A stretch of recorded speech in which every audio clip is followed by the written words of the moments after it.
she brought him back home and nursed him back to where he got to the state where he could walk with a stick. But he had a, you know, he couldn't walk very well. He would walk in a peculiar position, like you had to walk very slowly, and he would like fling the leg like that, and you know, he would have to stop and rest, and he came along pretty well.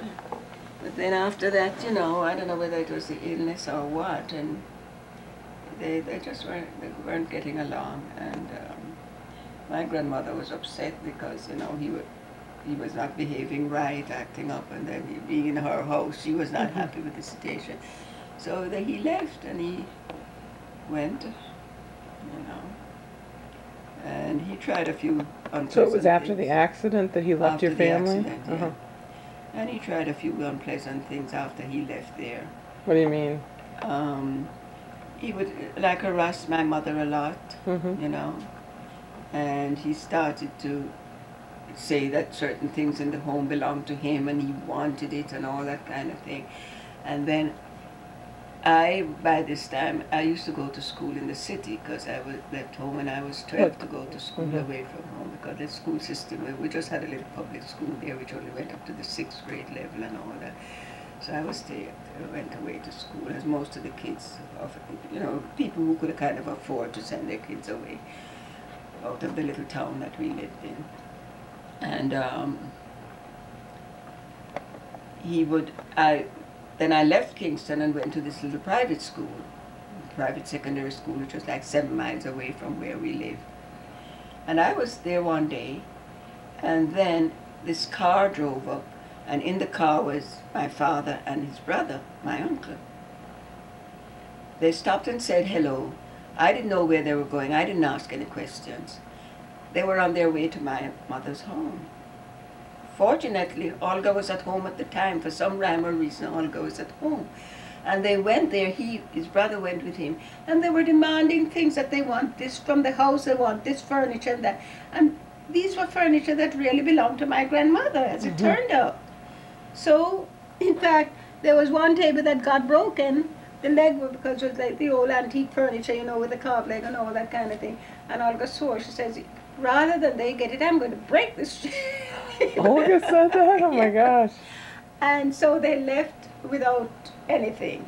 And that, I guess, made them angry. Things like that he would try. Right. Then another time I was on holidays, and he came. We had a young lady, it was my grandmother's niece's grandchild. You know, in the islands we take families sometimes and bring them into the home, and depends on the condition. Sometimes they help you out, but she was one of the cutest little children you could see, because her father was German, and she came out very pretty. So my grandmother decided, her niece said take her, because she didn't want her to, like, you know, so she said take her. So we had her there. And she was a relative to us, because she would call me in Jamaica, for instance. Out of respect, you call the older ones like Sister so-and-so. So she used to call me Sister Hazel. And all of us she would call Sister Olga, Sister Lynn, and all that. And so she grew up with us. So when he came back to Manigua another time, stayed at a boarding place that we have there, and sent a message that he wanted to come up to see her.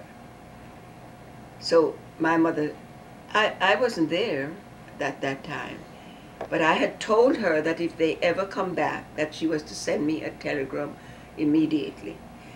And she informed me right away, and I went home on time, before she sent a message to him that he could come up to the house. So I came home and I sent Lena down to him. And You sent Lena the little girl, yeah, because she was bigger by then. We were at the boarding house where he was staying, a lodging. So I said, tell him that I would like to see him. So, of course, he came feeling happy that his daughter is there. So now, you know. Well, I did not greet him happily. I did not greet him happily. I called him in and I said, look, you have been coming here harassing your wife, my mother. She's alone, and you bring your brother on top of it, and I don't want you doing it again. I do not want you harassing her. I'm very sorry, I don't want you to come back here. Mm-hmm. He Mm-hmm. was very upset. Yeah, He that was would take a really, lot of guts to tell your he was father that. really. How old were you?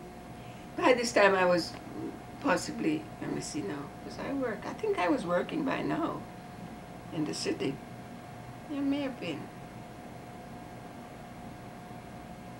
I may have been. That would take a lot of guts to tell Yeah. your father that. And he was not happy, but he never said anything, and he left. So he went and told somebody, I heard this back, that her daughter, her daughter told him off and told him that was no her daughter, not his anymore. Right. Daughter told him off and told him that he must never come back there to harass her mother. He never came back. Mm-hmm. And of course my mother died. You know, not too long after that she got sick with this malaria thing and died. Now, So, where were Lynn and Olga were up here in the States at that point, or? I'm trying to remember now. I was just wondering how it all kind of fell on you. No, I don't think there was no, Lord. I don't think Olga was Olga. No, I don't think Olga was in America yet. Uh-huh. I don't think so. And Lynn was with her family, of course, with where they lived, which may have been in Clarendon at the time, most likely in Clarendon, because that's where she spent most of the years before she came to Kingston. So she must have been in Clarendon. However, then we never saw him again. We heard that he had married this woman, who apparently he had known all his life, because she's from the same place that he came from. And but it didn't last too long. And we never saw him. Then when Barry started traveling, he happened to have gone near there, and he just decided that maybe he would stop by one out of curiosity to see him. Mm-hmm. Barry was just telling the story too at this function we went to for Lane. And when Barry approached him, he didn't know who Barry was. He thought, because the story he told Barry is that there were some film people, some people were supposed to be filming in the area, and they were thinking of renting the house. That he lived in? That your father The lived in? sister's house, Okay. which she was vacant at the time, and you know, because she was still in America. Mm-hmm. Was she? Oh, she said she moved back to Jamaica. However, the house was vacant, regardless of where she was.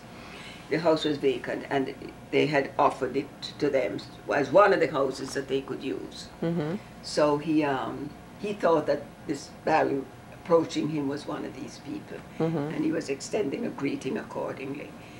And then when he said that to Barry, he said something in relation to that to Barry, and Barry smiled, because he knew that Yeah. he wasn't the person. And the minute Barry smiled, he realized who Barry was. Mm-hmm. And then he greeted him, and he was so glad to see him. So how long had it been since he had seen any of you? Oh, years. I can't remember exactly now, but years, really Mhm. years.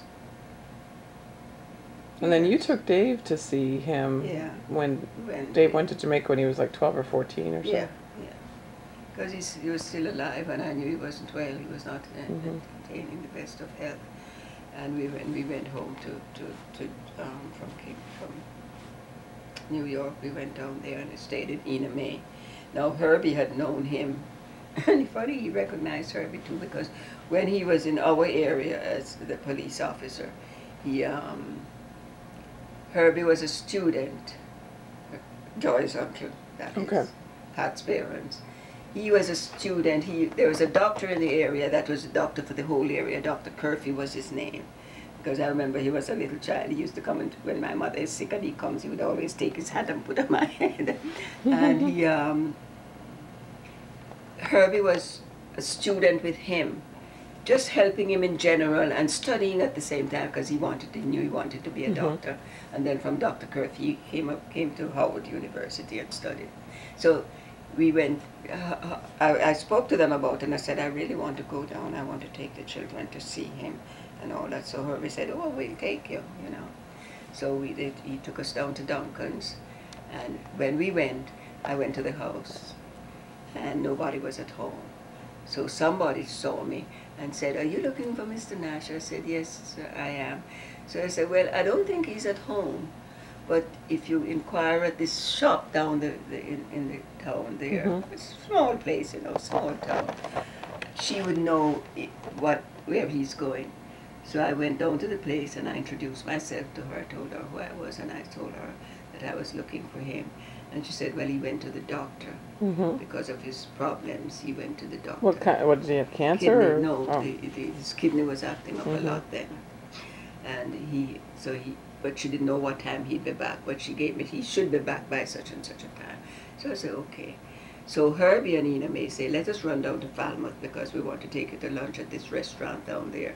And we went to lunch at the restaurant, and we came back up. And when we came back, she must have told him in the meantime that his daughter was there looking for him. So he was expecting us. And it was good to see him, you know. It was really good to see me. I mean, he had lost weight. His face was still there, but he had lost a lot of weight. His hair was gray, and he was still walking with an impediment. Do you remember Travelocity logging? Hold on a second here. So. Yeah. So and he was. And then when he died, I mean, what were your feelings about? Yeah, I felt you do get good feelings. I kind of felt I wish I had been in contact with him more. You know, you do get good feelings.